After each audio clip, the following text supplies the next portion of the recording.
Okay, so good morning, everyone. I hope you all are doing well. Today, I welcome you all to the second National Virtual Moot Court Competition organized by Thomas George and Associates. To judge this preliminary round, we have our respected Mr. Mahir Chablani, sir, as a bench. Sir, I would like to introduce sir very briefly. Sir is a senior associate in the Indirect Tax Practice Group of Khaitan and Company, Mumbai. Prior to joining Khaitan and Company, Sir has also worked at the Chambers of Counsel Rohan Shah and Ernst and Young India LLP. Sir, over a period, has been involved in various indirect tax advisory, litigation, and structuring assignments. So, to be precise and short, Sir is a treasurer for tax advisory matters to resolve tax-related issues. I welcome Sir to this round of our moot competition. I want to clarify certain rules to the participants. First is each speaker has a time of 15 minutes. Play cards will be shown to the speakers when they are left with 3 minutes and 1 minute. First speaker can yell their time to the second speaker after they are done. Extra time may be granted up to the judge's discretion. Rebuttal and sir rebuttal will be of 2 minutes, that is 1 minute for each team. Judges on their discretion are free to give their feedbacks after the speakers are done with their rounds. Now we can come. I request Sir to allow us to proceed with the competition.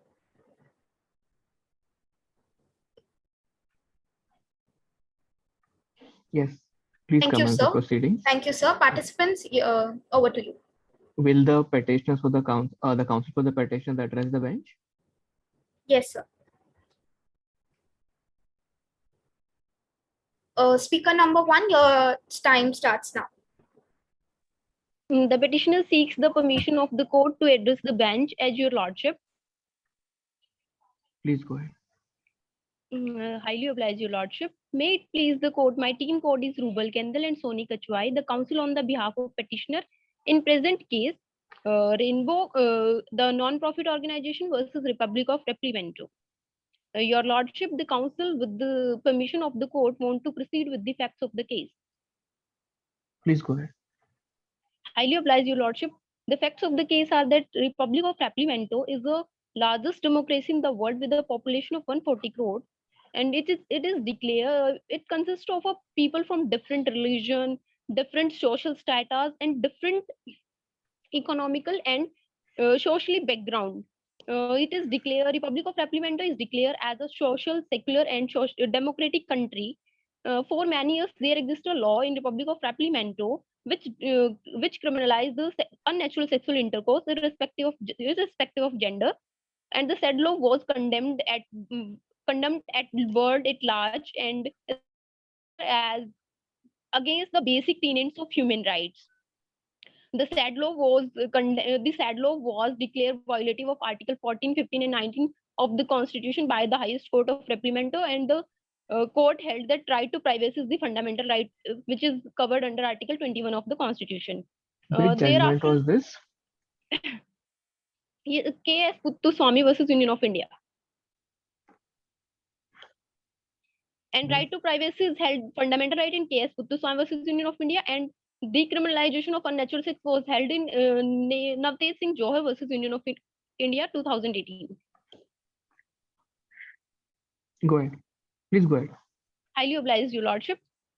And thereafter, a decision was also passed by the highest court in which it dismissed the plea for grant of human rights, civil rights to the member of LGBTQ community, and thereafter the members, queer members and NGOs from different parts of the country filed various writ petition in various high court to see. I'll just stop you here.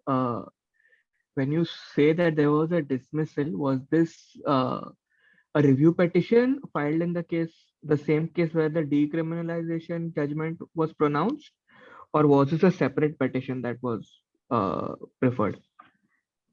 It was the same petition in which it was dismissed. The grant of civil rights. Is the Navtej Johar judgment. Yes, your lordship. And this was a summary dismissal because, or was it a reasoned order of the Supreme Court? It was a summary. It was a summary. It was just a dismissal on the basis that they do not want to entertain this petition, or was there a reason attributed to why the Supreme Court is dismissing it? My pardon, Your Lordship, can you please clarify the question? Was this a summary dismissal where the Supreme Court simply stated that it is not inclined to hear the review petition or the plea of the petitioners? Or was it a reasoned order that was passed setting out the entire set of reasons why the Supreme Court is not inclined to hear the instant review petition? The Supreme, in this, Your Lordship, in this case, the Supreme Court just dealing with the unnatural six, decriminalization of unnatural six, and it was it was observed by the court that uh, granting of civil rights is a legislative matter which should be dealt by legislature through an amendments or something else. The Supreme Court has held this. Yeah, it's observed it. Okay, very well. Please go on. Highly obliged, Your Lordship. Then various writ petition has been filed in various high courts to read the person Hindu as included, to read the word person as included under Hindu Marriage Act in 1955 and Special Marriage Act 1954 in order to include the member of LGBTQ community. The said petitions was opposed by the Republic of Rapimento as it is against the ethos and culture of the country. The highest court took the matter in order to avoid the conflicting decisions of various high courts. If the court is well versed with the facts of the case, the council wants to proceed with the statement of jurisdiction.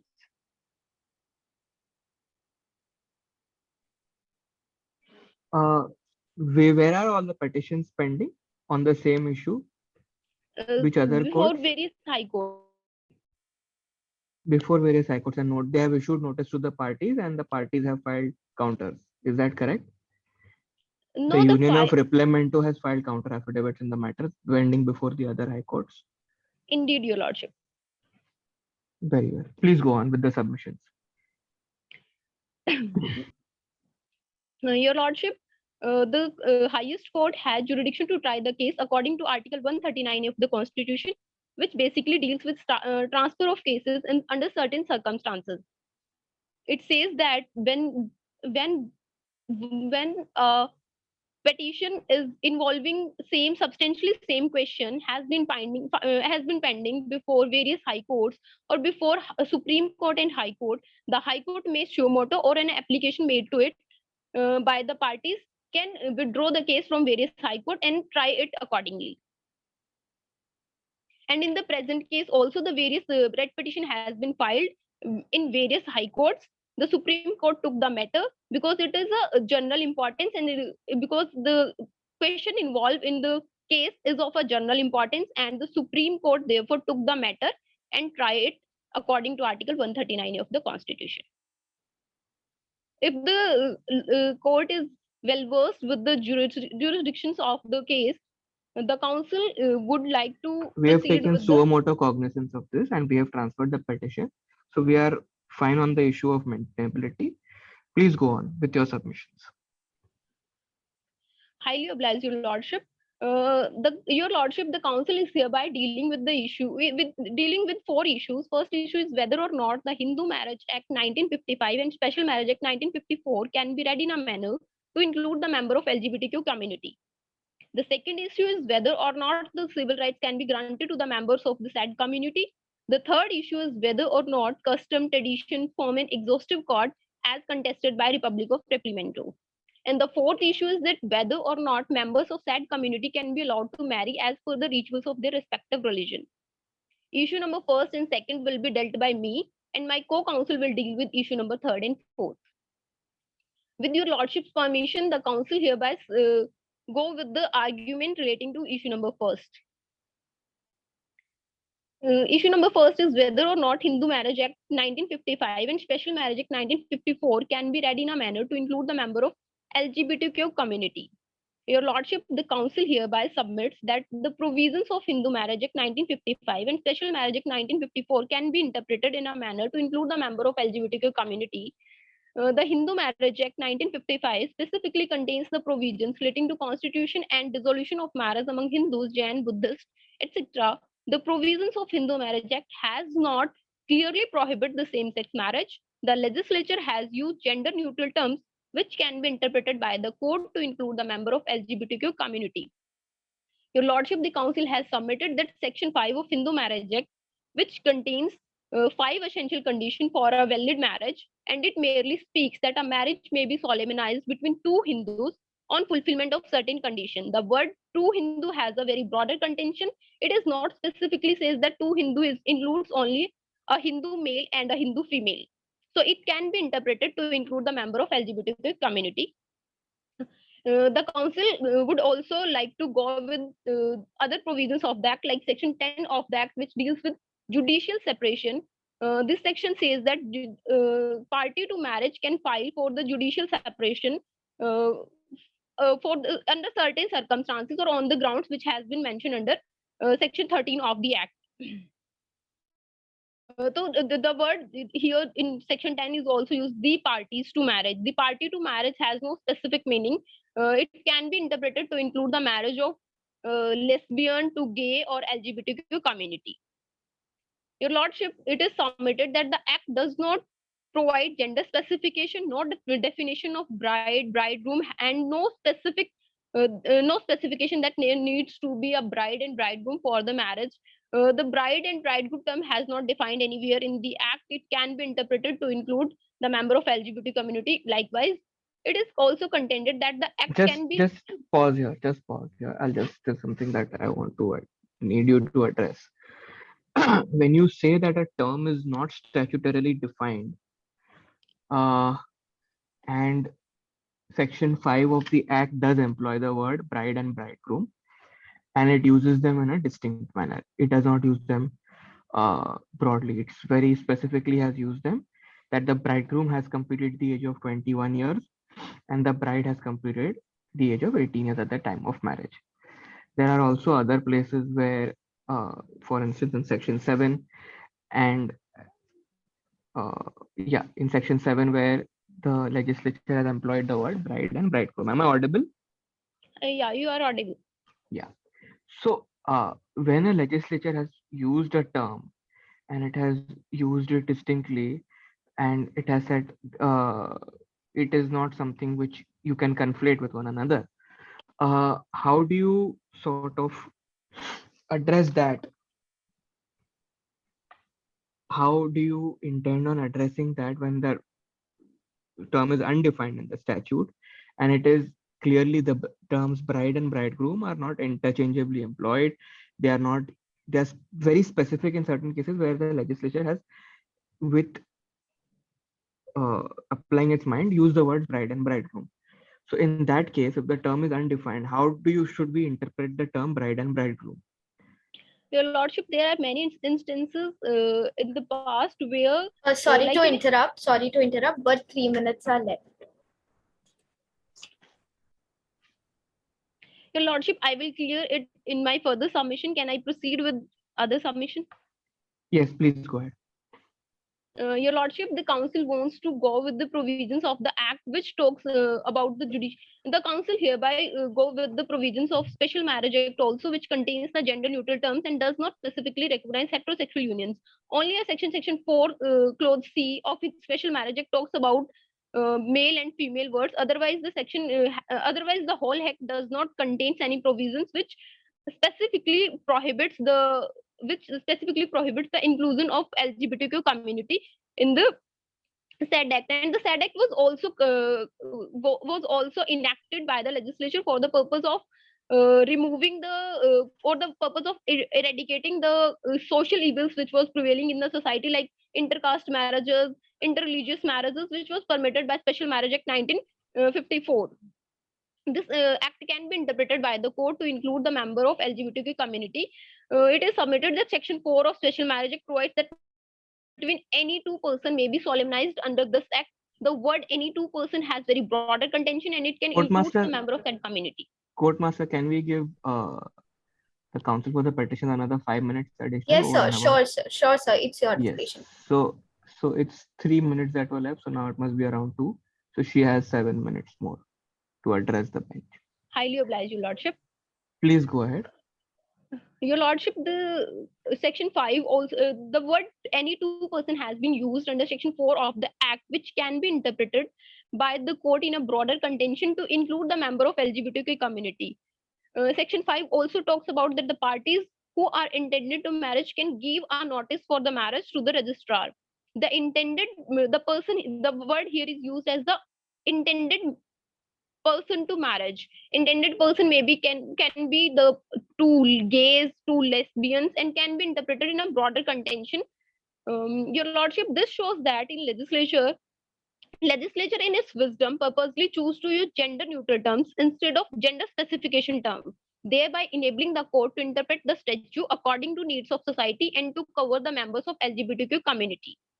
Your Lordship, the Council hereby refer the National Legal Service Authority versus Union of India, AIR 2014, Supreme Court 1863 to support this contention. In this case, the Supreme Court held that discrimination on the basis of gender identity is constitutionally prohibited. Gender identity, in our view, is an integral part of sex, and no citizen can be discriminated on the ground of gender identity, including those who identify as third gender. The council requests the court to read the provisions of Hindu Marriage Act and Special Marriage Act to include the member of said community. Hereby, the council also wants to give certain examples from the Hindu scriptures where the LGBT community has been recognized. There was a character in Mahabharata, Shikhandi. No, I have gone through that in the memorial. There's something which I want to address. The Supreme Court judgment in Nalsa, which you raised, did that cover the proposition or did that cover the facts at hand with regard to civil union, or was that on the issue of a fundamental right? Your Lordship, it was on the issue of fundamental rights, that whether fundamental rights can be granted to them or not. So did the Supreme Court in that judgment which you cited record any finding or make any observation, or was there any obiter which with regard to the issue of civil union, marriage, or the issues which are germane to the instant petition? Was there anything to that effect in the findings of the Honorable Supreme Court? It is not specifically mentioning these issues, but somewhere it was mentioned under this judgment that these rights, civil rights, should be granted to the members of LGBT community, because it is kind of discrimination which is faced by them from centuries. So is the right to marriage a fundamental right guaranteed by the Constitution? No, right to marriage is not fundamental right which is granted by our Constitution. Okay, very well. Okay, so you're saying your submission is that the judgment in Nalsa covers the ratio coming from that judgment covers your proposition that same-sex marriages is essentially a fundamental right and it cannot be discriminated basis gender. My submission is that fundamental right, no discrimination can be done on the basis of sex, gender, or religion, caste, which is contemplated by Article 15 of the Constitution. So in the light of that article, if we are not recognizing the rights of LGBTQ community, then it would be a kind of discrimination and would be violative of their fundamental rights. I'm not saying that our right to marriage is the fundamental rights. I am saying that we have grasped that. My question here is that in Nalsa, the finding was that if a person has to identify as a particular gender, now in the case of the LGBTQ community, if they do not want to identify, they want to continue identifying as the sex which they are born with, then in that case, where is the discrimination? My gender is the same. I am the Hindu Marriage Act is a regulatory act which contemplates marriages between a bride and a bridegroom. The question which was posed for the council that how you intend to interpret bride and bridegroom beyond the social concepts of male and female is yet to be addressed. But beyond that, my question to you is that when the judgment in Nalsa spoke about identification and somebody identifying as a transgender or a male or a female, then in that case there could be no discrimination. But how does that ratio take your case forward in a situation where there's a act regulating marriages which clearly contemplates that marriages must exist between persons of the opposite gender, bride and bridegroom, and in general parlance, which means a male and a female. If I don't have a statutorily defined term, I will go to the general parlance. So how do you plan to, how do you, how does that ratio take you forward? Your Lordship, here I would request the court to interpret the term bridegroom and bride in a very broader contention. There are some instances in the past where where there was a lesbian marriage and one person is described herself as a bride and with other one as described as groom, and which was permitted, although it was not recognized generally. Which was his judgment? My pardon, I didn't remember the judgment. Okay. Please go on with your submissions. Your Lordship, I would like to proceed with issue number second. It was like whether or Sir, not. speaker is already over with her time, but if you want to exceed the limit, that's Yeah, give completely her your 3 minutes. decision. All right. Give her 3 minutes. Civil Yeah. rights can be granted to the members of LGBTQ community. It is humbly submitted by the council on the behalf of petitioner to Supreme Court that civil rights can be granted to the member of LGBTQ community. The recognition granted to LGBTQ community in Navteej Singh Johar case will gather real meaning only when the community secures the civil rights such as right to marriage, right to inheritance, right to adoption and maintenance, etc. Your Lordship, it is submitted that to completely abolish the discrimination as contemplated by Article 15 of the Constitution faced by same-sex marriage, are required to be legally recognized by the way of granting civil rights to them. Non-granting of civil rights to the said community as like heterosexual unions would be violative of Article 14, equality before the law, Article 15, non-discrimination on the basis of sex, and Article 21, right to live with dignity. To support my contention, the council would go with the case Nas Foundation versus NCT Delhi 2019 Civil Appeal number 10972, where the court opined that the purpose underlying the fundamental rights against sex discrimination is to prevent behavior that breaks people differently for reason of not being in conformity with the generalization concerning the normal or natural gender rules. Your Lordship, the council also wants to refer here Yogya Karta principle, which prohibits any kind of discrimination on the basis of sexual orientation. Article 1 of the said conference says that all human beings are born free and equal in dignity and rights. Human beings of all sexual orientation and gender identities are entitled to full enjoyment of all human rights.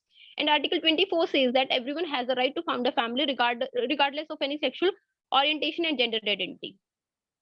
Is Yes, Your India Lordship. signatory to this conference? No, India is not signatory to this conference and it is not binding at all. But I would like to refer these international Very well. instruments in order to. To support my contention, the council also wants to go with the case right to marriage in Oliveri versus Italy 2015 ECHR 716. The European Court of Human Rights held that absence of legal recognition of same-sex couples relationship who are equally capable to enter into the stable and committed relationship as that of heterosexual couple is violation of Article 8, 12, and 14 of European Convention on Human Rights. To support my contention, I further wants to refer National Legal Service Authority versus Union of India, where the court recognized transgender people as citizens of country and held that all fundamental rights were extended to them, with the implication of transformative constitutionalism, which based on the principle that the constitution envisages to protect and promote the essential liberties of minority people and lessen the discrimination faced by them from centuries. In the light of above submission, it is urged to the court that civil rights can be granted to the members of said community in order to eradicate the discrimination faced by them from many years ago. With this, I would like to end my submission and may I further assist the court? If you could just recapture the last portion after the Indonesian conference which you mentioned. Yes, what was the submissions canvas after that? You went a little fast. I would like to understand what exactly were your submissions. Please take your time. Okay, indeed, Your Lordship. To support my contention, the Council referred the case National Legal Services Authority versus Union of India 2014 AIR 1863, where the court recognized transgender people as citizens of country and held that all fundamental rights were extended to them. And with this implication of transformative constitutionalism, which is based on the principle that the constitution envisages to protect and promote the essential liberties of minority groups and lessen the discrimination faced by them from centuries. And I also referred a case, Oliveri versus Italy, 2015 case in which the European court recognized that legal recognition of same-sex couples relationship who are equal to enter into a stable and committed relationship as that of heterosexual unions is violation of Article 8, 12, and 14 of the European Convention on Human Rights. Very well. Is there Highly another obliged, Your counsel Lordship. appearing for the petitioners? Yeah, I would like to call my co-counsel to proceed with the further arguments. Very well. Please go ahead. You're not audible, Sony.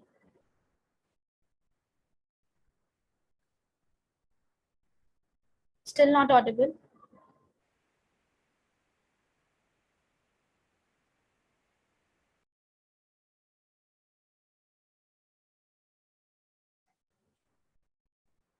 You're not audible.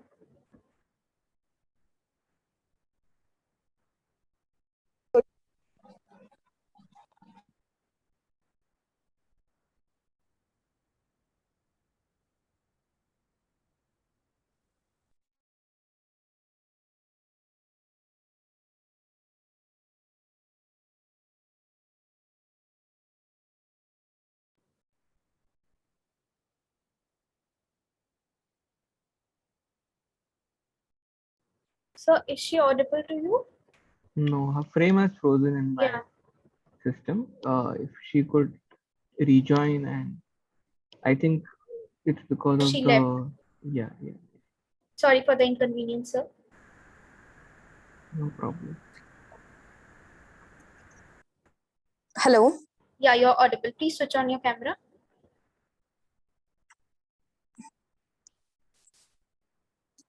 Sony, you're audible now. Hello. Now may I proceed? Yeah, please switch on your camera. My camera is already on. Yeah, visible. Okay. May I please the court? I'm the case, and I'm specifically dealing with the issue number 3 and 4 of the present case. Now I would like to seek the permission of the court to proceed with the argument of issue number 3. Please proceed. As your lordship, issue number 3 is that whether or not the custom, tradition, rituals form an existing code as contested by the public of Replemento, it is humbly submitted before the court on the part of the petition that it is not form an existing code of law. And first of all, I would like to specify the term exhaustive, which means it is very thorough and complete in itself. And because custom is considered as the oldest source of law and is defined as the uses observed by a large majority of people as a matter of habit, and its continuance has acquired a legally binding force, but as stated by many jurists, no change according to the need of the society. So I would like to that in modern era, the rule of law and constitution is considered as a tool to transform our society, and constitutional morality supersedes any custom or tradition. It is unnecessary that a custom or tradition, which Counsel, is moral, just we have time. Please take your time and address the bench patiently. There's no need to rush. Much obliged, your lordship. It is unnecessary that a custom which is moral just a century ago that will remain moral today's society also. So it sounds illogical also. if it is not complying with today's society, then it must be either altered or invalidated in order to meet the dynamism of the society. So the customary practices can be altered by the statutory provisions. I would like to mention here that the Custom, Tradition and Replemento Society prohibits the intercaste and interreligious marriage also, but the legislature had enacted the Special Marriage Act 1954 to curb this discriminatory and unreasonable practice. Therefore, it is submitted on the behalf of the petitioner that custom and tradition doesn't form an existing code of law. Your Lordship, to support my contention further, I would like to mention a case here, that is Sabrimala case, and its full name is Indian Young Association and others versus State of Kerala and others, 2018 Supreme Court 1690. In this case, Supreme Court has struck down an old practice which prohibited the entry of women of particular age in temple, and observed that a custom considered as a biological process like menstruation as an impure phenomena can't be in conformity with the modern society. Your Lordship, to further support my contention here, I would like to mention another case, that the CJ Deepak Mishra remarked that constitution is a tool to transform a society, and constitutional morality supersedes any custom or necessity. Custom was moral and a century ago will remain moral today also, and it is a failure of the duty of the state also. If any law which was not complied with the today's society, then it should be altered or invalidated by the state. So if it is not, then such custom must be either altered or invalidated in order to meet the dynamism of the society. So in the light of my contention, I would like to submit here that the custom, rights and ritual doesn't form an existing code of law. If the court is satisfied with the argument of issue number 3, I would like to further proceed with the issue number 4. Is there in a situation where there is a conflict between the mandate of the Constitution and the prevalent customs, what will prevail in that case? Constitution. And this is supported by judgments. Does the Sabrimala judgment address this issue? Navtej Johar versus Union of India, the CJ Deepak Mishra remarked that the constitution is a tool to transform our society, and constitutional morality supersede any custom or tradition. Very well, very well. If the court is satisfied with the argument of issue number 3, the council would like to proceed with the argument of issue number 4. Please go ahead. Much obliged, Your Lordship. The issue number 4 is that whether or not the members from the said community can be allowed to be married as per the rituals of their respective religion. It is humbly submitted on the behalf of the petitioner that the right to marriage is declared as a basic human right under the UDHR, that is Universal Declaration of Human Rights 1948, under the Article 16. And within the ambit of the said article, the members of the queer community can be allowed to be married as per the rituals of their respective religion. The ancient Hindu scriptures contained many examples where the relationship of said community hadn't prohibited, as my co-counsel stated in issue number 3, and give the examples of Brahmachara Mata and the character of Shikhandi. And till 2017, 29 countries have legally recognized the same-sex marriage. To support my contention further, I would like to mention an example here. In 2011, a Haryana court granted legal recognition to a same-sex marriage involving 2 women. After marrying, the couple began to receive threats from the friends and relatives in their village. Then later on, with the help of law, the couple eventually won the family approval. In October 2017, Uniform Civil Code draft statement related to the homosexual couples, that a group of citizens proposed a draft on new Uniform Civil Code that would legalize the same-sex marriage to the Law Commission of India. It defines marriage as the legal union as prescribed under this act of a man with a woman, a man with another man, a woman with another woman, a transgender with another transgender. No, I'm still processing what you said about the Haryana High Court. Please, I'm still to get a grasp on that. What is the citation, the party's name? Please give me some basis to what is the judgment of the Haryana High Court. Your Lordship, the name of the case is I will not found anywhere, and but I found the story of the case that there is 2 women in this case.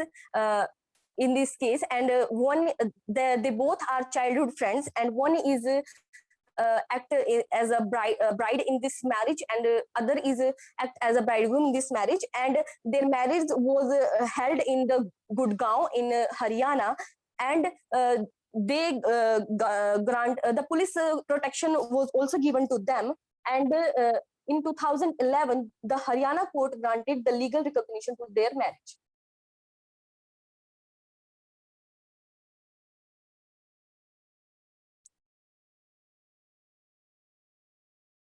Hello. Did it accord legal recognition to the marriage or to the cohabitation of same-sex couples? They give legal recognition to that marriage, Your Lordship. To the marriage? Yes. Are you sure? Because even your learned this. friend cited this judgment along similar lines, and the citation wasn't given. In either way, either case, it's fine. My only question to you and your learned friend is that, is this a judgment on the aspect of marriage or on the aspect of cohabitation? This is the judgment on the base of a marriage. And they have the Punjab and Haryana High Court, as per your Yes, Your Lordship. submissions, Yes, Your has Lordship. accorded legal recognition, saying that this is a marriage recognized in law. Is that correct? Is that your submission? Yes. Okay, very well. Please proceed. Please proceed with your submission. This Uniform Civil Code of draft states that it defines marriage as a legal union as prescribed this act of a man with a woman, a man with another man, a woman with another woman, a transgender with another transgender, or a transgender with a man or woman. All married couples in partnership entitled to adopt a child. The sexual orientation of the married couple of the partners not to be a bar to the right of adoption. Non-heterosexual couples will be equally entitled to adopt a child, because in many cases, opponents of same-sex marriage often argue that children raised in the same-sex households perform worse. In 2005, the American Psychological Association released a brief reviewing on the research on the same-sex parenting, and they state that the same-sex parenting doesn't negatively impact on the children. Not a single study has found the children of lesbian or gay parents to be disadvantaged in any significant respect related to children of heterosexual parents. And as the non-heterosexual couples also have a right to entitled adopt the child, so homosexual are equally entitled to adopt the child. To further support my contention here, I would like to mention another statement by American Psychological Association in 2011, that it is urged that the American Psychological Association has opined that sexual orientation is a natural condition and attraction towards the same sex or opposite sex are both naturally equal. The only difference being that same-sex attraction arises in far lesser numbers. A person belonging to the said community doesn't become an alien to the concept of individual, and individualism can't be viewed with the stigma. Your Lordship, to further support my contention here, I would like to mention a case, that is Shakti Vahini versus Union of India and others, and Shafeen Jahan versus Ashoka. In this case, it was clearly recognized that an individual. Please let me process what you're saying. Now, on the aspect of the Uniform Civil Code, what is this is a draft bill, so how are you relying on a draft bill? It has no legal veracity today. Your Lordship, indeed, Your Lordship, because I can't say that we can rely on it and we can be bound to follow that, but I just referred here the statement of the draft of Uniform Civil Code. Very well. And now you are on the aspect of issue number 4, whether marriages should be allowed. And you have cited the judgment of Shafeen Jahan versus Ashokan KM and Shakti Vahini versus Union of India. Indeed, Your Lordship. Shafeen Jahan is a judgment of the Honorable Madras High Court. And it is Please, what is your ratio? What is your understanding of its ratio? Please focus on Shafeen Jahan. Your lordship, in this case, it was clearly recognized that an individual exercise of choice in choosing a partner is a feature of dignity, and therefore it is protected under Article 19 and 21 of the Constitution. To further support my contention, I would like to mention another case, that is Arun Kumar and others versus Inspector General of Registration and others. The Madras High Court, referring to Nalsa Sutta, it is submitted that any restrictions or curbs or bans on same-sex marriage would be unreasonable and illegal per se. This is because No, 1 second. The second judgment you cited, Arun Kumar, is not on the aspect of same-sex marriages, correct? It is on the aspect, this is the Madras High Court judgment. This is on the aspect of transgender. It is not on the aspect of same-sex marriages. Is my understanding correct? Because see, the ratio in your submissions put forth suggests that this is for same-sex marriages. But is it for same-sex marriages, or is it for a person who identifies as a male or a female, being a person being a transgender? Does it record any finding on the aspect of same-sex marriages? Is my question. Your lordship, as my understanding, it curbs or bans the restriction on the third gender that would be unreasonable and illegal.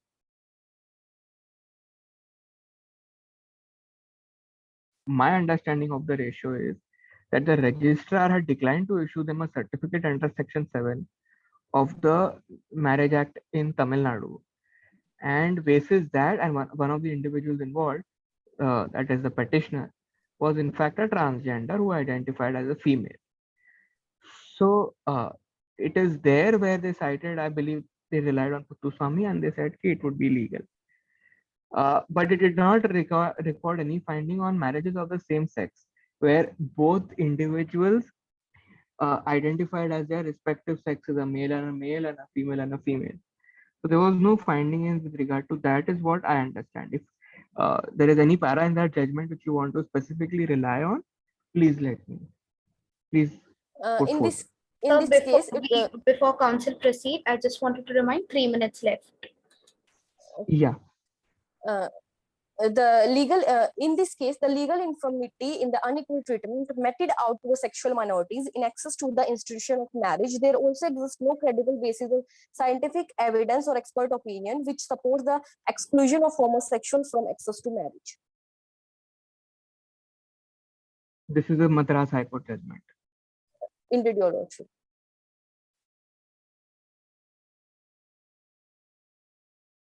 Very well. Please proceed. I would like to mention some statements of researchers here, that in heterosexuals, in homosexuals, many lesbian, gay, and bisexual people want to form stable, long-lasting relationship, and many of them do. In fact, researchers have found that the majority of lesbian and gay adults are in committed relationship.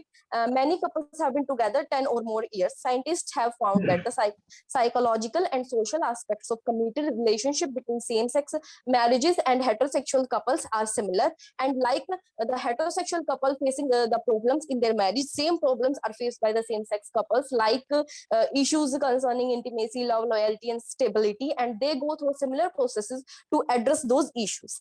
Empirical research also shows that lesbian and gay couples have level of satisfaction in relationship similar or higher to those of heterosexual couples. So it concludes my submission for the day. May I be any further assistance to this court? No, that would be that would broadly address. I believe you've captured a submission. These legal research which you cited, what is the source of this? You mentioned that it is research, but what are the reports? Courtmaster, give her a minute more to just capture what the basis of that research is. Sure, sir. Your lordship, the research is based on the report of the American Psychological Association. Okay. And is there any research which is sourced to India any research from an Indian association or an Indian medical association or any psychological association, any published papers from India? No, Because Your see, the Lordship. demography and the uh, ethnicities and the culture varies, and obviously that has a direct bearing on the psychology of the population. So, is there any Indian publication has which supports your findings on the aspect of same-sex marriages and the psychology of LGBTQ community? Your Lordship, only the examples of Hindu scriptures I would like to mention that No, Indian. that I've noted. Very well, very well. Now I would like to proceed with the prayer of the case. Yeah, tell me. Much obliged, Your Lordship. Therefore, in the light of the issues raised, argument advanced, and authorities cited, it is humbly prayed that this honorable court to include LGBTQIA plus community in Hindu Marriage Act 1955 and in Special Marriage Act 1952, to grant civil rights to the members of this community, to declare that custom, traditions, rites, and rituals not from an existing code of law, and to allow these members to be married as per the rituals of their respective religion, and pass any other order, direction, or relief that this honorable court may deem fit in the interest of justice, equity, and good conscience. Thank you, Your So, Lordship. counsel, just to understand, just give me a second.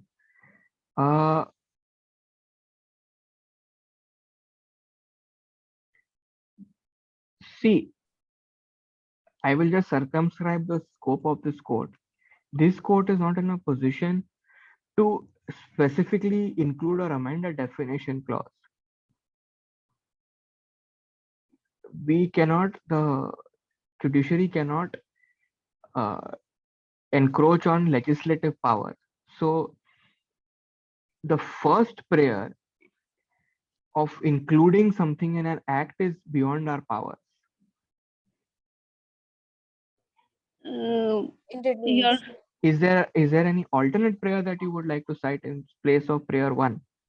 Your Lordship, we are citing that you should interpret the provisions of Hindu Marriage Act 1955 and Special Marriage Act 1954 to include the member of LGBTQ. We are not supposing from you to amend or to do certain, So- which is legislatively power. We are just So in broader do you want interpretation. this court to read down all those provisions where the term used is bride and bridegroom? Is that the prayer? Is that what you're looking for? Is the relief you're looking for? Indeed, Your Lordship, because the legislature has used gender neutral terms in the act, which can be interpreted by the court in the light of our submission accordingly.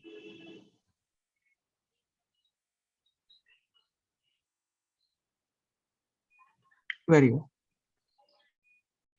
Indeed. Courtmaster, please, can the counsel for the respondents address the bench? Yes, sir. Sure, sir. Counsel respondent, speaker 1 is invited. Am I audible? Hello? Yeah, you're audible. Your time Okay. starts now. So, with the permission of your lordship, the council would like to state that there are 4 different issues, out of which issue 1 and 2 will be dealt by my co-counsel and issue 3 and 4 will be dealt by me. So now I am calling my co-counsel to carry forward with issue 1. Thank you. Greetings of the day, my lordship. The council seeks permission to move on to the issue number 1. Am I audible? Please proceed. Yes. Okay. Yeah. Whether or not Hindu Marriage Act 1955 and Special Marriage Act 1954 can be read in a manner to include members of LGBTQIA community. The council, on behalf of the respondent, humbly submits that the LGBTQIA community cannot be included in the Hindu Marriage Act and Special Marriage Act. Firstly, it is not in consonance with the existing laws of same-sex marriage because there is no such provision of same-sex marriage anywhere in Hindu Marriage Act and Special Marriage Act. Also, as per Section 4C of Special Marriage Act, which says the male should have attained the age of 21 years and the female should have attained the age of 18 years. It seems to apply to a heterosexual couple only. Similarly, in Hindu Marriage Act, the bridegroom has completed the age of 21 years and the bride the age of 18 years of at the marriage. So it also seems to apply to a heterosexual couple. Secondly, the Navdeep Singh judgment clearly stated that the same-sex marriage is neither recognized nor accepted in any uncodified personal law or any codified statutory law, and interference with the existing marriage laws would cause havoc. Further, Delhi High Court, in a reply to a plea which was rejected by the court and which was filed by the Mitra and 3 other right activists, said that marriage depends upon age-old customs, rituals, practices, cultural ethos, and societal values. They also read much obliged, my lordship. Yeah. There are two things. So the first thing is that while the Hindu Marriage Act employs the word bride and bridegroom in two sections, that is section 5 and section 7, Yes, there sir. is also the word person which has been used. All three terms, bride, bridegroom, person, are statutorily undefined. If I go apply the general parlance test, is the expression or the connotation to the term person not wide enough to encompass people of the same sex? So if it's only, I mean, if the word individual or persons were mentioned only in the act, then we could have interpreted as, I mean, in a wider term, but this act mentioned, specifically mentioned groom and bridegroom and say man and women.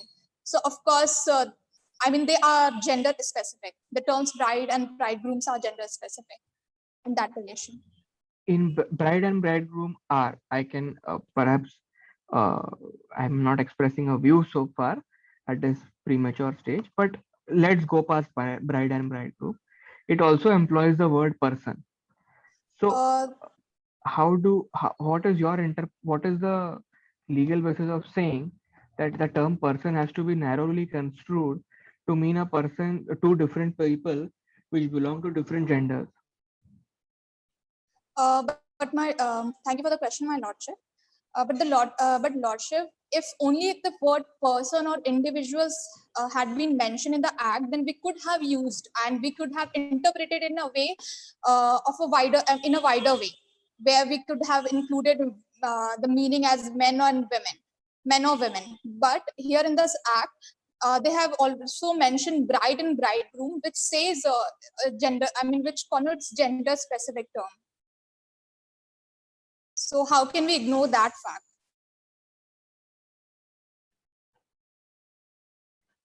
So basically your submission here is that I will not discharge the condition in section 5 if the persons involved in the union are of the same gender or the same sex. Is that your submission? That I will fail to meet the conditions stipulated in section 5 subclause 3. Is that the only condition? And there is no other prohibition in the statutory framework which specifically disallows people of the same gender to get married. Is there no other prohibition according to you? So there, my lordship, I'm gonna put light on articles also and some said things and some said decisions by the court, Supreme Court also. Also, only the term is not used. Had it been the only term, then we could have interpreted in a wider way. It will not fail, but also consider the term bride, the bride and groom. Now the council seeks permission to move further. Please proceed. They also the High Court in a reply to a plea also read down the provision of section 377 of IPC covering homosexuality. The Supreme Court only decriminalized a particular human behavior, but neither intended to nor did in fact legitimize human conduct in question. Also, in a reply by the Ministry of Law and Justice, said that the consideration of societal morality are relevant in consideration of validity of any law. But in this situation, this is against the consideration of the societal morality. Also, fundamental rights under Article 21 is subject to procedure established by the law, and the same cannot be explained to include fundamental rights for the same-sex marriage. It will only disturb the sanctity of the concept of marriage in India and the concept of family, which comprise of a husband, a wife, and children. Presupposing Where are these findings coming from? So exactly what, my lordship, exactly which part of my argument? The last bit, that the sanctity of marriage will be disturbed. Where is this finding coming from? It's my own opinion, my lordship. No, Because so it has to have some basis. Why do you say that? Yeah, because as per the as per the Indian family unit, a family necessarily presuppose a husband, a wife, and a children. More specifically, I would say a biological man as husband and a biological woman as a wife. So it will disturb the sanctity of a marriage. And the Solicitor General also says that it is against the public order and ethics. Also, the incidental right of having children will of course flow from the marriage, but is the marriage per se, as per your submission, disturbing the social fabric of the nation? Yes, sir, because marriage is a social system only, and it was not bought in a single day. It's like age-old custom, and from our custom only, it's not a private affair also. Very well, go on. Please proceed with your submission. So How this much is of on the life? first issue, on the aspect of, we are still on the first issue, is that correct? Yes, my lordship. Okay, very well, very well. If I could just pause, sir, if you could just pause for 30 seconds. My Sure, sir. If you could just pause for 30 seconds, just pause the process. Okay.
Can we proceed?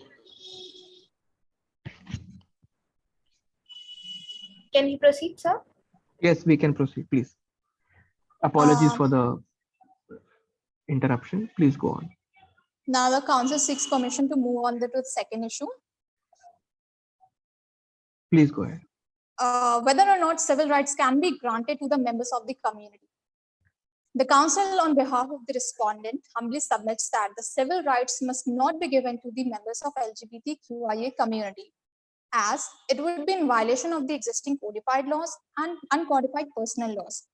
refer be made to the arguments advance of issue 1, where in Navteej Singh judgment, it was clearly said that civil rights like marriage is neither accepted nor recognized in any codified and uncodified personal laws.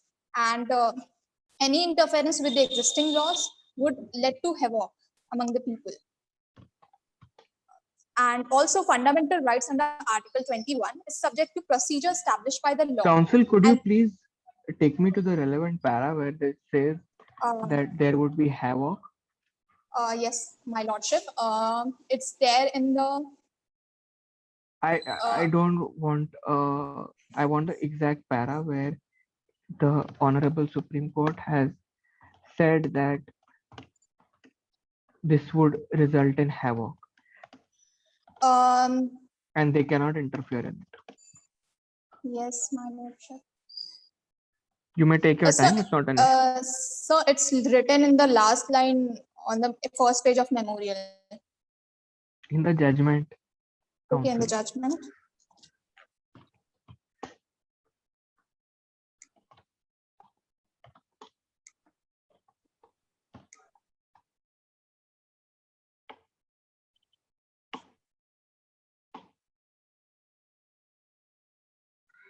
My lordship, can we move forward?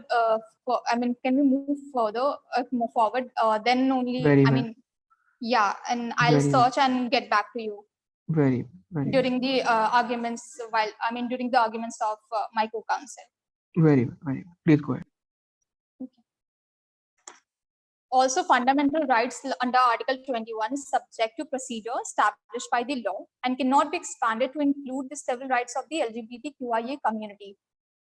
Also, recently, a 3-judge bench of Supreme Court on July 2019 has dismissed a plea which was filed by Tushar Nayyar, seeking review of its order, which had rejected a petition seeking various civil rights. The Supreme Court also said that there is a legitimate state interest in limiting the civil rights of like marriage. So this would only disrupt the system cemented over the years and would lead to complete chaos with the existing laws. Also, in the case of Jagmohan Singh versus State of UP and Common Cause versus Union of India, it was clearly said that there should not be identical transplantation of Western ideology in our country. The council humbly submits that any abrupt changes cannot be brought in a single day, and it only bring resistance among the people instead of acceptance, which we are hoping. And in order to satisfy a section of a Counsel, society, you mentioned that there's a legitimate state interest. Was this an observation of the Honorable Supreme Court, or was this the plea in the affidavit filed by the center? so it was an observation by the court. Are you certain the plea. about it? Yes, sir. It was the observation which was in reply to a plea which was filed by Tushar Nayyar.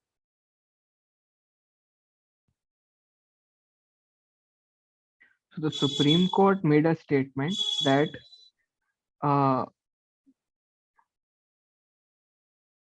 there is a legitimate state interest in limiting recognition to opposite sex only, and that the institution of marriage is not merely a concept of relegated to the domain of privacy. These are the observations of the Supreme Court. That's my lordship. The council have mentioned civil rights like marriage. The council is not directly saying civil rights in general. No, The council have mentioned. there was a submission that you just made that there's a legitimate state interest. I am on just on that aspect. Where was this observation? Was this a submission by the center in the Delhi High Court? Was this an observation of the Supreme Court? Sir, it was in a reply. So it was a reply by the Supreme Court. By the center. Sorry, it was a reply by the center. Please formulate your thoughts. No need to worry. Formulate your thoughts and tell me what is the correct position. Was this a observation finding of the Honorable Supreme Court? Sir, it was a reply by the center to the It was a reply by the center. It was made by the center in a reply to a petition which was filed by Tushar Nayyar. So it's not. It's just a submission which the center has canvassed before Delhi High Court. It is Ye- not a binding precedent or a Yes, sir, but it or could have persuasive power how will it have persuasive power? because It is a the center submission. said so. I mean, if like center is on the view, then Is that and binding on the Supreme no, Court? of course not. Not binding, just have persuasive power. Okay, very well. Please carry on. This is on the issue 1, correct? Issue 2. Issue Yeah, 2. Yes, my apologies. Please go on. So the council humbly submits that any abrupt changes can't be bought in a single day. It would only bring resistance among the people. Instead of acceptance, which we always hope, and in order to satisfy a section of a society, we cannot dissatisfy a larger section of the society. How is As that happening? uh, How is the larger section of society being dissatisfied? because the Republic of Replemento is a culturally diverse country, and and people here, largest society is not accepting, and it is against their religious sentiments. That's why. That's why they are here also. That's why they haven't. They have not accepted the fact that they are. They don't consider it as a part of their personal laws, and and it is already mentioned in the proposition itself that Republic of Replemento is a culturally diverse. Very well. I think her screen has paused. She has a frozen frame. Amisha, you're not audible. Council Amisha, is your audio functional?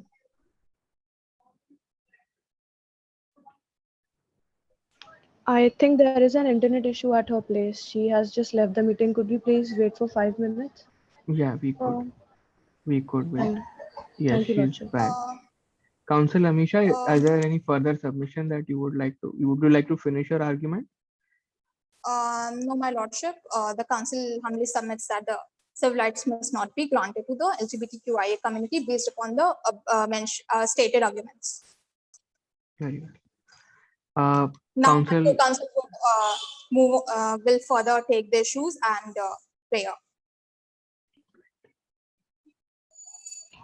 So, if your Lordship permits, the Council would now like to move to the issue 3.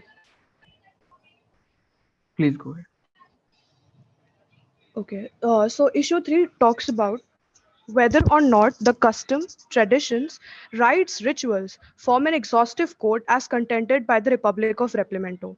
The Council, on behalf of respondent, would like to contend that customs and traditions play a very vital role in our society, and thus they form an exhaustive code as already contended by the Republic of Replemento. All we know is custom is the habitual course of conduct observed uniformly and voluntarily by the people. Custom occupies an important place in regulation of human conduct in almost all the societies. In fact, it is one of the oldest sources of lawmaking. Custom is created by the people by their unconscious adoption of a certain rule of conduct. Now, custom is some kind of special rule which is being followed from time immemorial. Law based upon custom is also known as customary law. Custom as a source of law involves the study of a number of its aspects. For example, its origin and nature, its importance, reasons for its recognition, its classification, its various theories, its distinction with prescription and usage. Now, the chief characteristics of the custom is that it is a generally observed course of conduct. Over the later years, the Supreme Court has also taken differing views while dealing with personal laws, and we know that customs form an important basis for the formation of personal laws. In a number of cases, it has been held that personal laws of parties are not susceptible to Part 3 of the Constitution dealing with fundamental rights. Therefore, they cannot be challenged as being in violation of fundamental rights. Now the case of Krishna Singh versus Mathura Ahir, the case of Maharishi Avdesh versus Union of India, and the case of Ahmedabad Women Action Group and others versus Union of India effectively held that Personal laws, whether codified or uncodified, whether in force at the time of coming into force of constitution or enacted thereafter, are not susceptible to chapter or fundamental rights and cannot be voided on the touchstone of part 3 of the constitution. All we know is in the case of Ahmedabad Action Women Group Force, different organization has challenged through various petitions a number of discriminatory aspects of personal laws, both codified and uncodified. But the court, relying on the earlier decisions, held that the matters pertain to legislative action and court could not interfere. The council would like to conclude this issue by saying that how can we term a custom to be valid? For any custom to be termed as valid, it has to be ancient, it has to be invariable and continuous, it has to have an clear and unambiguous evidence, it has to be reasonable, it should not be opposed to morality or public policy, and of course, it should not be opposed to any law. Now, the burden of proof is upon the person who is ascertaining the establish of custom which is in derogation to the laws. Now that person has to prove the existence of such custom, and so the burden of proof lies upon the person. In the early stages of the society, customs were the more important and in some cases the sole sources of law. The custom lie in the foundation of all legal system. They came into existence with the existence of the society. Custom is the repeated practice of the primitive society. Custom is a rule or practice which is followed by people from time immemorial. Customs are rationalized and are incorporated and embodied in legal rules. The influence of customs can be traced in any legal system. The various factors which make a custom valid and binding have already been discussed by the council above, and hence the council would conclude by saying the customs form an exhaustive code. Council, what My is lord, yeah, hi, unmuted. Yeah. Council, what is the custom you are referring to in this case? What is the precise nature of the custom that you are citing? You have uh, set across the law on this issue and why customs are important and determinative and how they should not be unsettled. But what is the custom that you are talking about in the instant facts, which should overweigh the constitutional mandate or the Okay. submissions of the petitioners? Thank you for the question, Your Lordship. The facts are silent about the customs, about what specific custom we are talking about. The issue 3, the issue also is silent about the custom. The issue is only about whether or not the customs and traditions form an exhaustive code. So the council on behalf of respondent is contending that of course customs and traditions, they form an exhaustive code. There is no talk about any specific custom either in the facts or in the issue.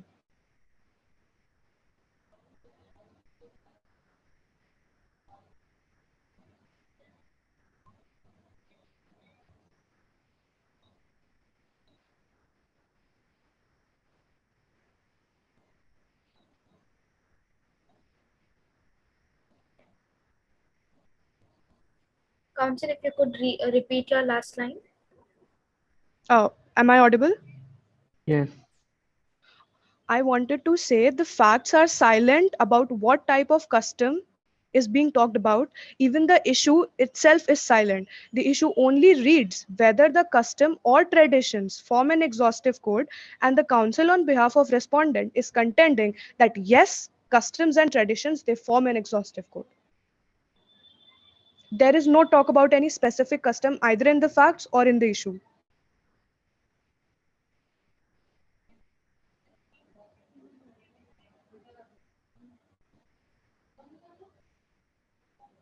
Very well. Please go on.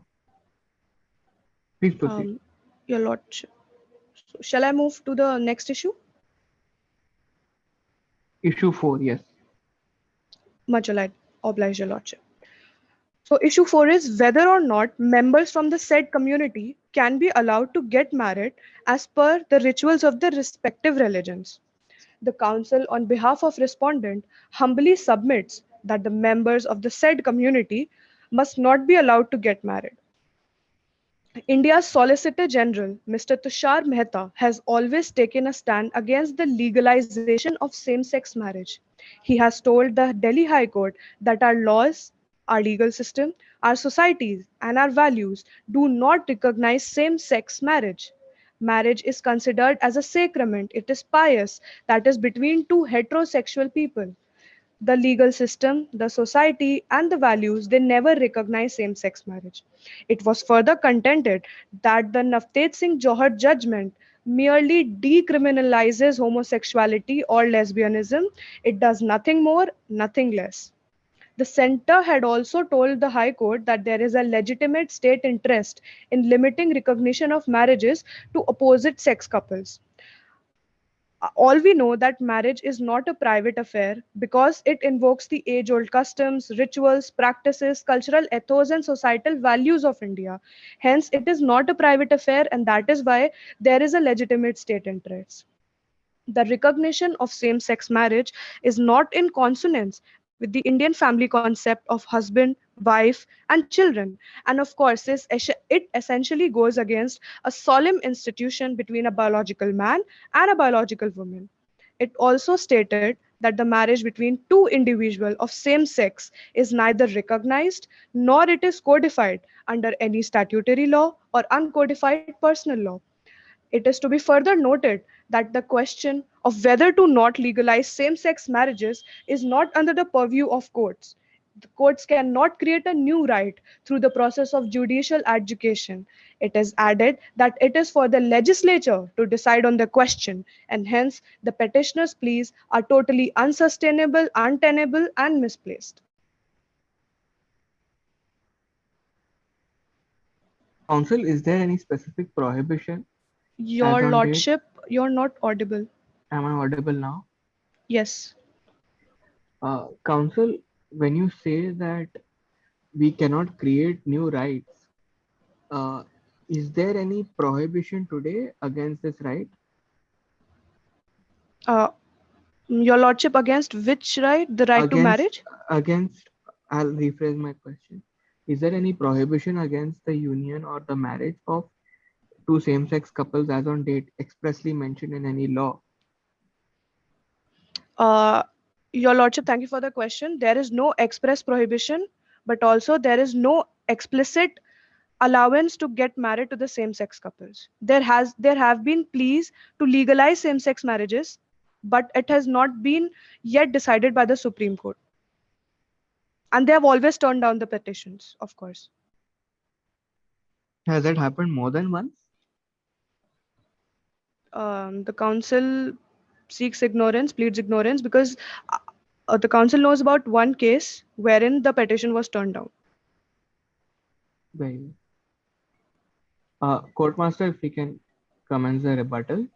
Yes. No, Your Lordship, the prayer, the Yes, respondent prayer. please go ahead. Please go ahead.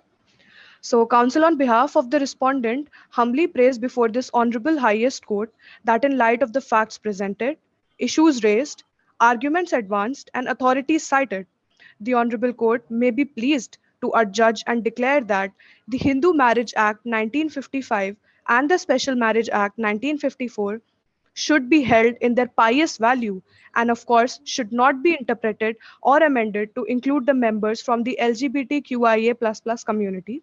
The members of the said community should not be granted civil rights because it will disrupt the social order and is stringently in contravention with the ethos of the country. The members of the community should not be allowed to get married as it will disrupt the moral fiber of the society and or pass any other order, direction or belief that this honorable court may deem fit in the interest of justice, equity, and good conscience, and for this, the respondent, as in duty bound, shall humbly pay. Fully submitted, counsel for respondent. Thank you. The council would also bring light to the statement which was discussed earlier regarding the regarding this sentence. It's neither intended to nor did in fact legitimize human conduct in question. So the center told the High Court that a marriage in India necessarily depends upon age-old customs, practices, rituals, and the provision 377 of the IPC covering and writing down the provision of 377 of the IPC covering homosexuality. The Supreme Court had only decriminalized a particular human behavior but neither intended to nor did in fact legitimize the human conduct in question.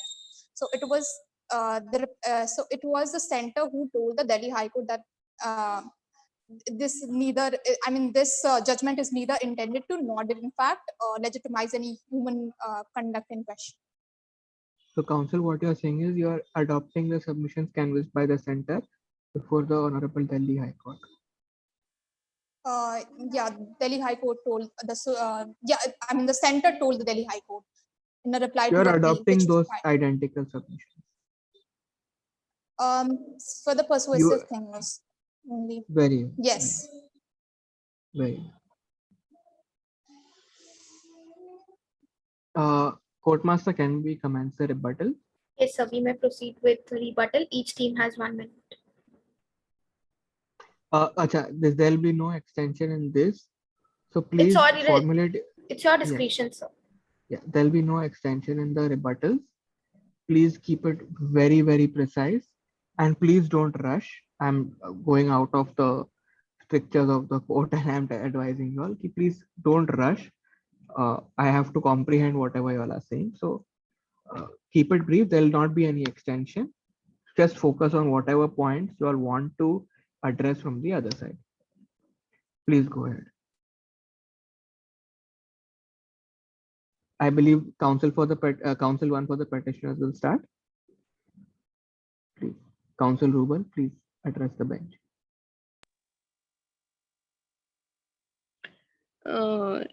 Your Lordship, I would like to proceed with rebuttal round, and I want to mention that my opponent team has mentioned that has submitted that the human rights are not in the LGBT human rights are not extended to LGBTQ community. They are refer it under issue number 2 that LGBT rights are not recognized as a part of human rights. Is the LGBTQ community are not human? That's why their human rights are not recognized to them.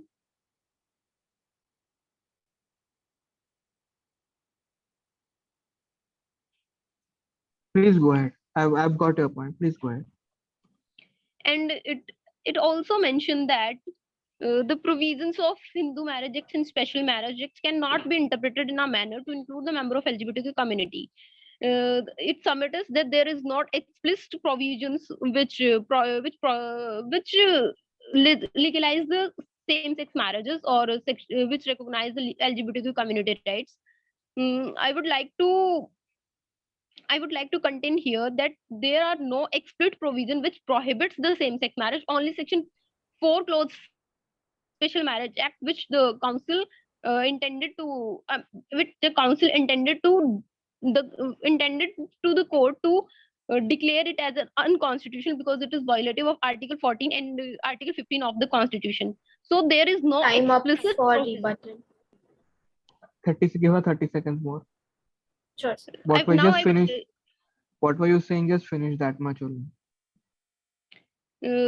There is no explicit provisions in the act which prohibits the same-sex marriage. So it can be interpreted by the court in order to include the member of LGBTQ community. I would like my co-counsel to proceed with issue number 3 and 4 in rebuttal rounds. Okay. I would like to mention that my opponent team is proceed under the wrong jurisdiction in this court, first of all.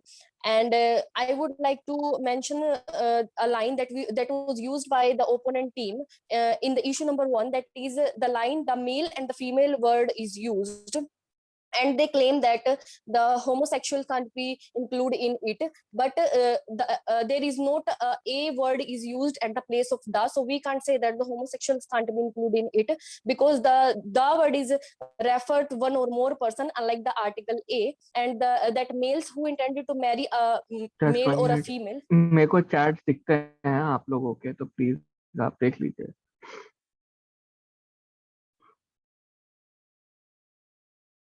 May I proceed, Your Lordship? Yes, please go ahead. And in issue number 2, a statement was raised by the opponent team, that is availability of adoption and surrogacies for an LGBTQ community is a violative of Article 14, 15, 19, and 21 of the Constitution, but it is not violative for the heterosexual couples. Why?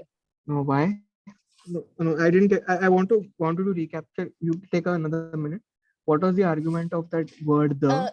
Your Lordship, in issue number 2, the opponent team use a statement that availability of adoption surrogacy for LGBTQ community is violative of Article 14, 15, 19, and 21, and it is not violative of for the heterosexual couples. So why?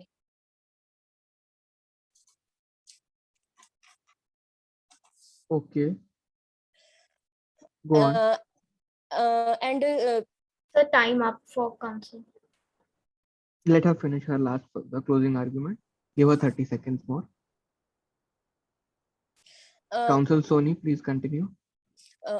Much obliged, Your Lordship. Why same-sex marriage destroy the very fabric of the Indian family unit? I would like to ask and raise this point to the opponent team. That's You it, Your want them Lordship. to justify why it is violative. Yes, Your Lordship. And can you just very briefly recapture what your first submission was? Your Lordship, in issue number 1, the word the is used before male and the word is used before the female. And in issue number 2, the opponent team is given a statement specifically that we can't interpret to include homosexual in this definition. So I would like to mention here that the article A was not used in this article before the males and females. So so we can interpret Which definition are you referring to? At least tell me that. I don't know which definition you're referring to. Then I will. In the memorial of issue number 1 and 1.1 something statement is written by the opponent's team. Okay. That is, I can refer that 4C of the Special Marriage Act 94. Very well. May I elaborate further? No, that's fine. You've exceeded the time. Very well. Acha. Your Lordship, shall I begin? Yes. And please, it's all right. The chats weren't anything this thing. I just thought I'll tell you all before you all keep typing more. It's The counsel get seeks over pardon, and Your done with. Lordship. Yeah. No issues at all. Please get that out of your mind and summarize your arguments. So the counsel on behalf of respondent would like to point out that in the issue 1, the petitioner's counsel has used the definition of the word the as it according to Oxford Dictionary, which includes multiple dimensions of people. But the counsel would like to throw light on the matter that according to the rule of English language, the also specifies in an article to point out unique nouns such as the man, the woman, and of course the things. Also in the same issue, and under the heading of Hindu scriptures in the second paragraph, they have just simply mentioned it was held. They have forgotten. Hold. Is the other side saying that the is to be read widely and you are saying that the is a definitive article? Yes, my lordship. Which can somebody please tell me which definition clause this is? The timer is on hold. I want to see this definition that you all are referring to. Sir, the counsel on behalf of respondent has pointed out the definition which the petitioners have given, that according to Oxford Dictionary, the... I am not concerned with the definition of the. I'm talking about where is this the male and the female coming from? Which provision is? In the section wherein the ages of the male and female and the man and the woman, the bride and groom are mentioned. This in is Special which Marriage act? Act? Special Marriage Act. Yes. Section 4C of Special Marriage Act. Yes, my lordship.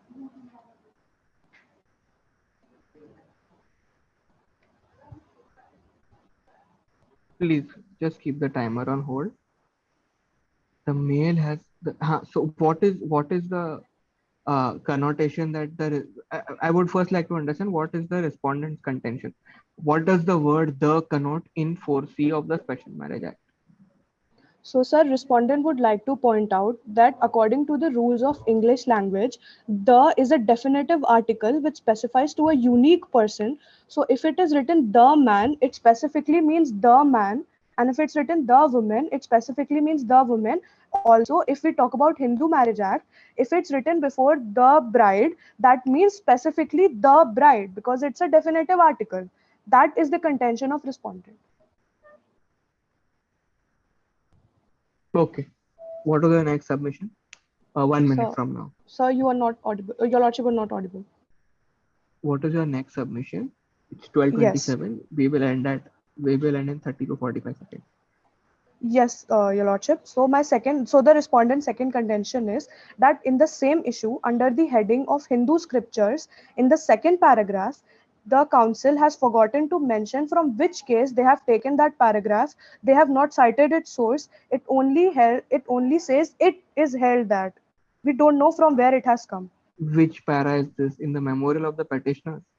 Yes, your lordship. Can you Under take the me to heading the Hindu scriptures in issue 1.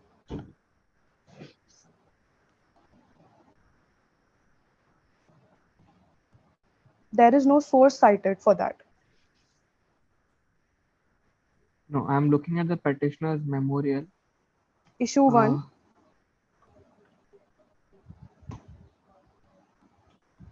Hindu scriptures, okay.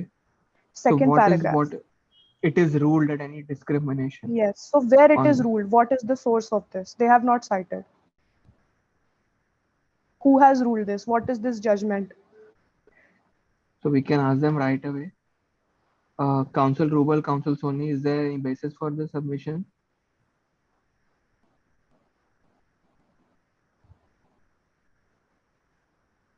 Council Rubal, is there where is the source of the submission? Your lordship, give me a second. Yes. In the interim, let Council Yashasvi finish her submissions and we'll Sure. revert back. We'll revert to Council Rubal. Sure. Council Yashasvi, please continue. Sure, your lordship. So they have also cited the case of Nalsa versus Union of India. Yes. But the council would like to point out that Nalsa judgment never talked about any civil rights. It only recognized transgender as the third gender behind male and female.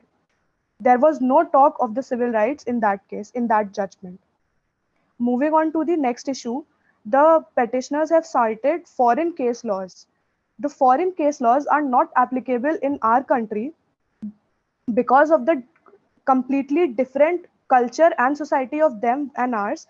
Also, in the case of Common Cause versus Union of India, it was clearly held that direct implementation of Western ideologies cannot be made in our country.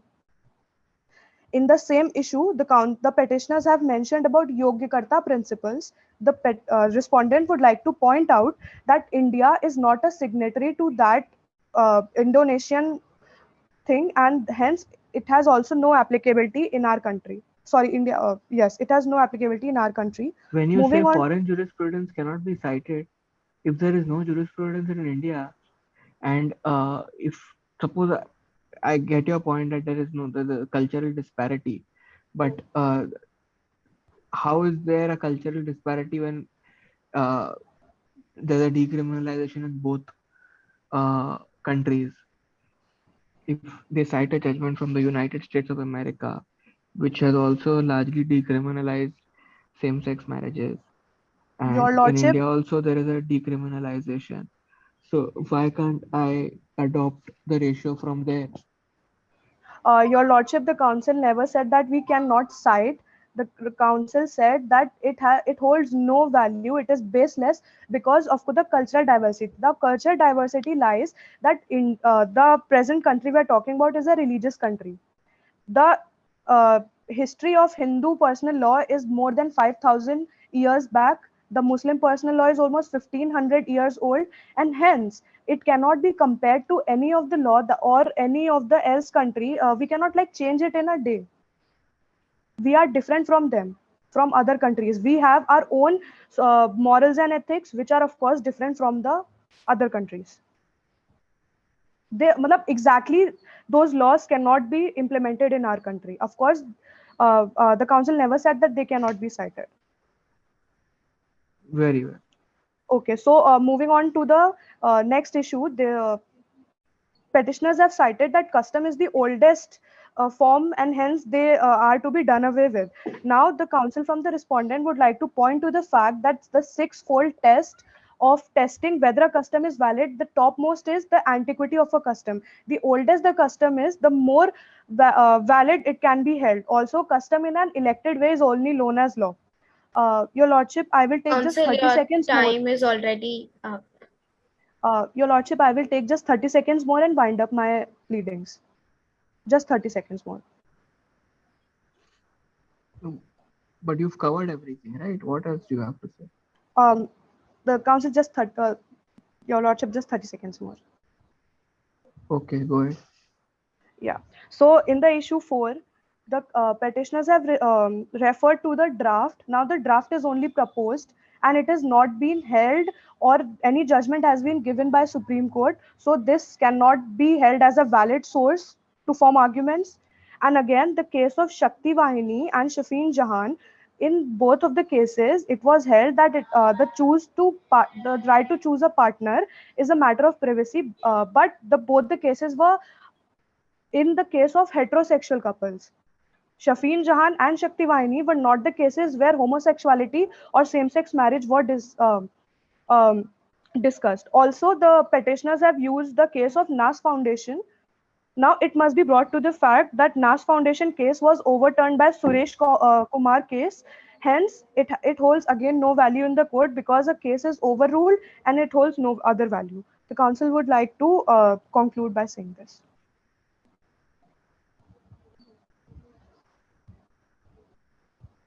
What is the case which overruled NAS Foundation? Suresh Kumar Kaushal case. Has it overruled it totally? Yes, my lordship, yes.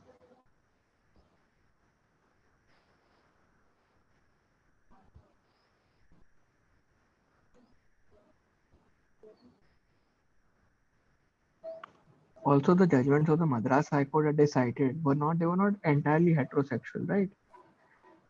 There was a transgender element involved. But it never held about the same-sex marriages or homosexuality. Those rights of marriage or civil rights were never held up in that case. Are you sure? Yes, your lordship. In both the cases, the rights of homosexuals were not held up. Okay. Thank you, your lordship. Does Counsel Amisha want to make a rebuttal?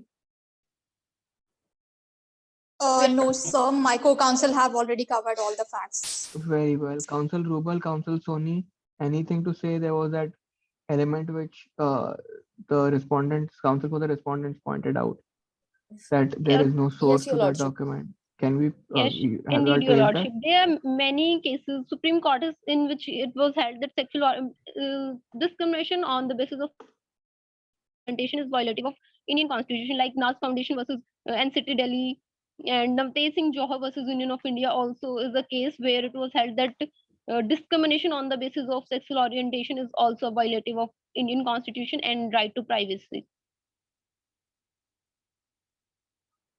No, Counsel Rubal, what is the citation? It is not cited from any particular cases. It was our presumption from reading many cases of Supreme Court on relating to sexual orientation, gender identity, and discrimination. No, so Counsel Rubal, when you say it ruled that any discrimination is a violation, where is this?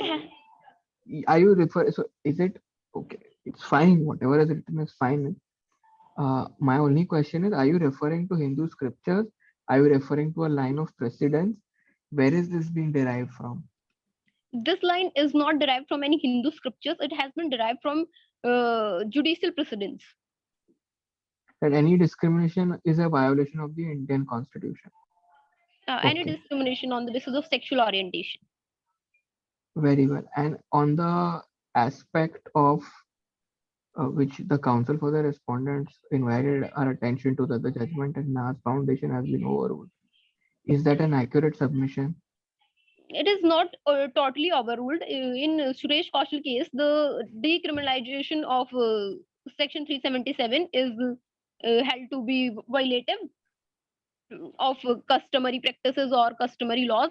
But then in 2018, Navtej Singh Johar versus Union of India, the CGI, Deepak Mishra has held that the sexual orientation or the criminalization of unnatural sex would be violative of right to privacy, and it's a discriminatory practice which should be decriminalized. So are you suggesting that NAS Foundation is then again restored? The ratio in NAS is restored basis Navtej Singh. Indeed, Your Lordship. Because in Suresh Kaushal's case, it was held that Section 377 of IPC is constitutional and there is nothing wrong in it. Okay, very well, very well. Anything else, that any submission or anything that has to be brought to the notice or anything has to be rebutted, please tell me. We can fix this thing. A timeline and Sir, I want to clarify that the respondent should clarify this point, that availability of adoption and surrogacy for LGBTQ only is violation of Article 14, 15, 19, 21, and not for the heterosexuals. Why? no, I didn't quite get that. Please come again.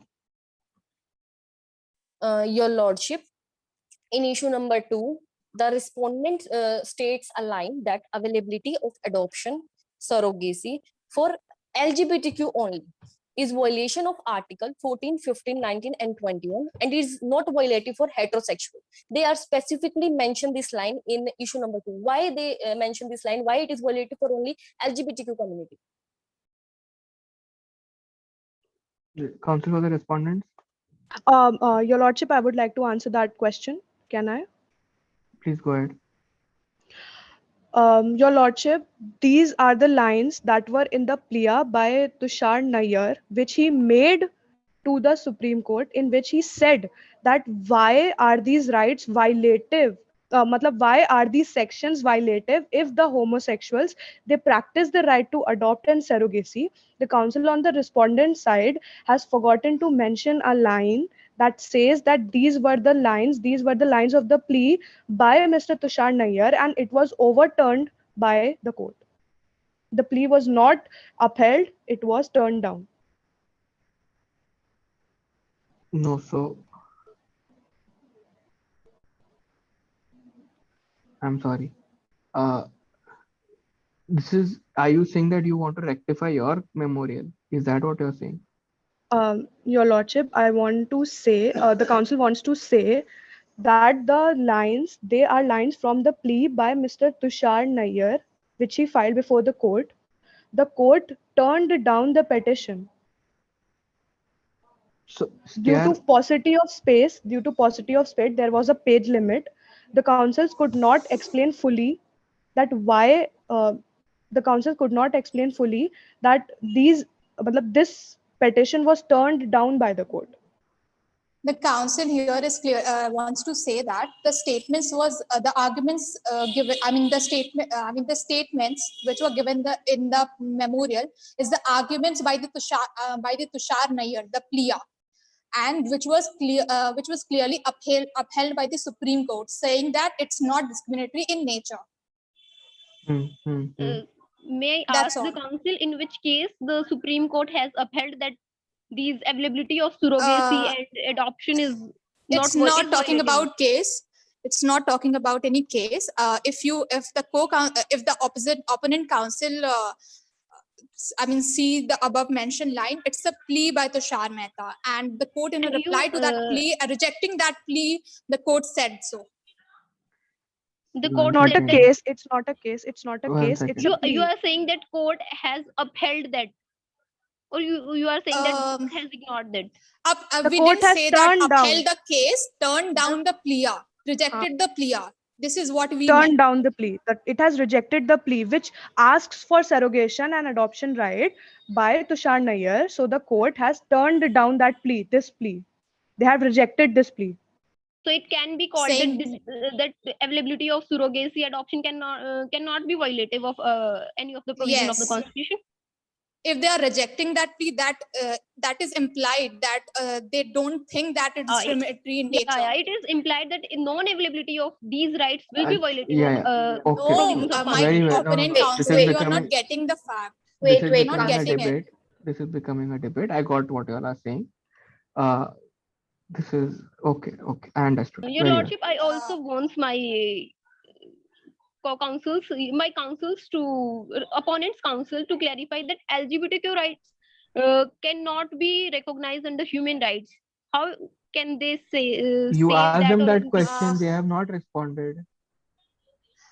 my You opponent asked them that in the co- rebuttal. You asked my them that in the opponent rebuttal. You all I didn't would like respond to it. It's over and done with. So we are done with rebuttal, but like if you want to extend, we can do that.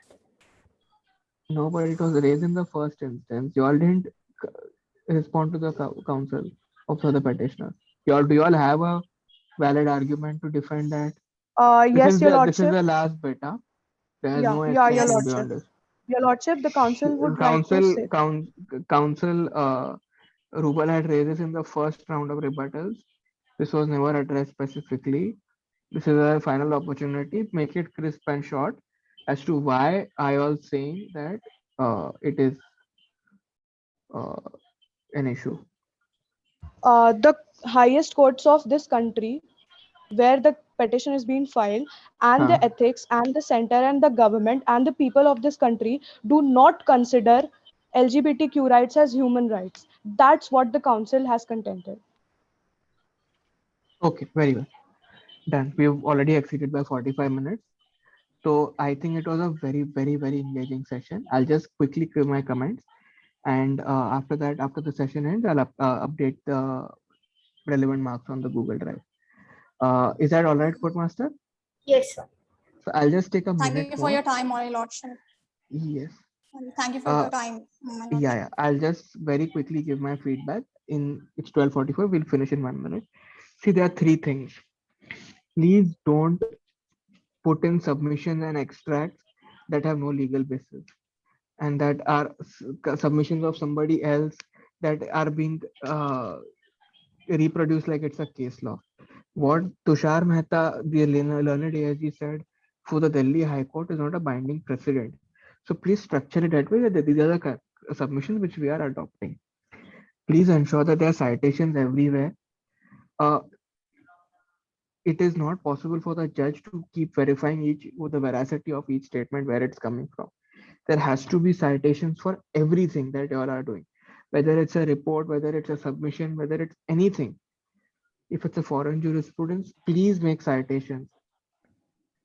Secondly, a judge that you all are appearing against at the lower levels may know the law in and out.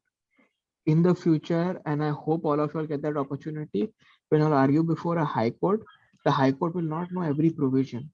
So please specify what you all are saying, section, rule, subclause, where is it, what is it that you all are saying. Take the judge through that. The judge cannot possibly have a grasp on every law that comes up.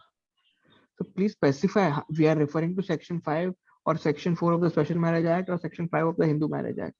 This is a subclause and this is what we want to take you through. That would be my advice.